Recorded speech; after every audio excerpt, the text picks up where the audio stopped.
களம் 2 பேருக்கு தான் இருக்கும்போது இப்போ நீங்கள் மாற்று அரசியலுங்கிறத எதை வச்சு எடுத்துகிட்டு வர முடியும்னு நினைக்கிறேன். இந்த தேர்தலில் தான் பார்த்தீங்க இல்லையா, களம் 2 பேருக்கு தான் எல்லாரும் சொன்னாலும் கூட இந்த 3வது ஒரு கூட்டணி அமைச்சு போதுமான ஒரு வாக்கு வங்கியை வந்து அடைஞ்சிருக்கிறது அப்படின்றதே வந்து ஒரு மிகப்பெரிய ஒரு மாற்றத்திற்கான ஒரு முன்னெடுப்பு தானே. பல தொகுதிகளில் வந்து அதிமுக 3வது இடத்திற்கு போகக்கூடிய சூழ்நிலை இருந்திருக்கு அப்படின்னாலே மக்கள் ஒரு மாற்றத்தை விரும்புகிறார்கள்.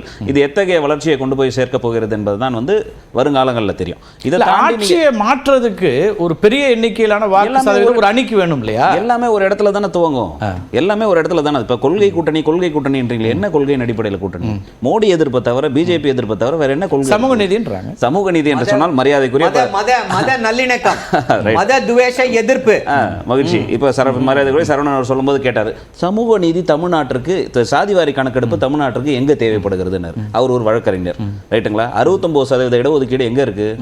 தமிழ்நாட்டில் தான் இருக்கு. அது தொடர்பான ரிவ்யூ கேஸ் சுப்ரீம் கோர்ட்ல. சாதிவாரி கணக்கு ஆய்வு ஏன் தேவையில்லைன்னு சொன்னேன்.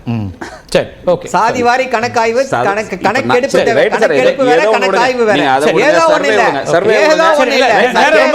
அவர் பேச கேள்வியை முழுசா பதில் சொல்ல முடியல. நேரம் ரொம்ப குறைவு. கணேசன் 69% இடஒதுக்கீடு இந்தியாவிலேயே தமிழ்நாட்டில் தான் இருக்கு. அதற்கான ரிவ்யூ வழக்கு சுப்ரீம் கோர்ட்ல இருக்கு. அந்த வழக்கு விசாரணைக்கு வந்தா தமிழக அரசிடம் என்ன தரவு இருக்கு? என்ன தரவு நீங்க வச்சிருக்கீங்க சொல்லுங்க. இவ்வளவு ஆண்டுகளா எப்படி எதிர்கொண்டோம்? வழக்கு நடந்தது 9வது அட்டவணையில் சேர்க்கப்பட்டது. அதற்கு 2019 சுப்ரீம் கோர்ட் மறுபடியும் இது வந்து சீராய்வு செய்யப்படலாம்னு வந்தது. அந்த வழக்கு நிலுவையில் இருக்கு.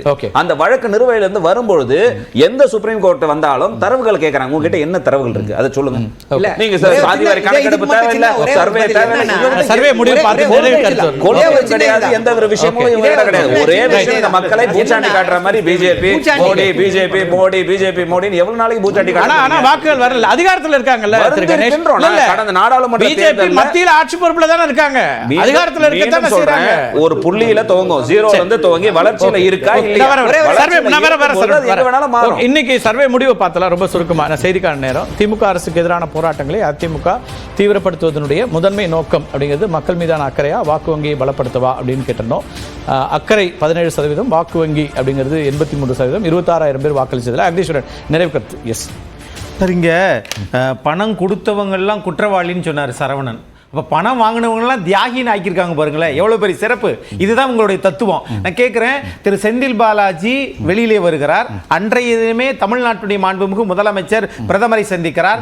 அடுத்த நாள் பவள விழா கூட்டம், அடுத்த நாள் அமைச்சர் ஊரு. அப்ப பாத்துக்கங்க என்ன தொடர்ச்சி. நீங்க இல்ல நீதிமன்றத்துக்கு நம்ம நோக்கம் கட்டி அதுக்குள்ள போல நீதிமன்றம் தான் பிணை கொடுத்துச்சு. கொண்டு வர்றீங்க, நீதிமன்றம் தான் பிணை கொடுத்து. சரி, ஓகே, இப்ப நீதிமன்றம் தான் பிணை கொடுத்துச்சு. இப்போ என்னன்னா அடுத்து இப்ப பாஜக இங்க வந்து இதா இருக்கு, வளர்ந்துருக்கு அப்படின்னா பாஜக கூட்டணி வெற்றி பெற்று இருக்குது அப்படின்னு இவங்க நினைச்சுக்கிட்டு இருக்காங்க.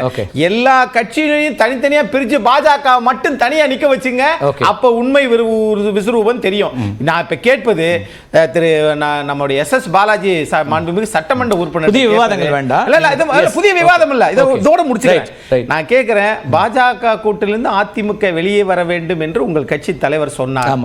தமிழ்நாட்டு மக்களுக்காக, தமிழ்நாட்டு மக்களுக்காக திமுக கூட்டிலிருந்து நம்ம விடுதலை சிறுத்தைகள் வருமா வராதா? அது கொள்கை என்றால் அப்ப எவ்வளவு சொத்து வரி ஏத்தினாலும் நீங்க அமைதியா தான் இருப்பீங்க. ரொம்ப சுருக்கமா சரியான பதில். உங்க விருப்பத்தெல்லாம் வந்து தமிழ்நாட்டு மக்கள் விருப்பம்னு போட்டு தெரிவிக்காதீங்க. உங்க விருப்பத்தை நீங்க சொல்லி ஒரு கட்சி வெளியேறணும் அவருடைய கருத்து தான் சொன்னேன், மக்களுடைய கருத்து சொல்ல. எழுச்சி தமிழோட கருத்து தான் சொன்னேன். நாங்கள் எழுச்சி தமிழ் நீங்க காதுல சரியா வாங்குங்க. எழுச்சி தமிழோட கருத்து அவருடைய கருத்து மட்டும் எங்களுக்கு காதுல விழாம போயில. ஒரு பொலிட்டிக்கல் மக்கள் பார்த்துட்டே இருக்காங்க. ஒரு பொலிட்டிக்கல் கரெக்ட்னஸ் திரு கல்யாணசுந்தர் சொல்றாரு. கூட்டணியை பொறுத்த வரைக்கும் கட்சி தலைவர் காது கேட்க தேர்தல் நேரத்துல முடிவு பண்ணுவாங்க. கேட்கும் இல்ல அவர் ஒரு விஷயம் சொல்றாரு, பொலிட்டிக்கல் கரெக்ட்னஸ் திருமாவளவன் அப்ப முடிவு செய்ய வேண்டிய வேலை. இப்ப வந்து அவர் சொல்றதுல ஒரு அர்த்தம் இருக்கு அப்படின்னு நான் நினைக்கிறேன். நிகழ்ச்சியில் பங்கெடுத்த விருந்தினருக்கும் பார்த்த நேயர்களுக்கும் மிக்க நன்றி. மீண்டும் ஒரு நிகழ்ச்சி சந்திக்கலாம். நன்றி, வணக்கம்.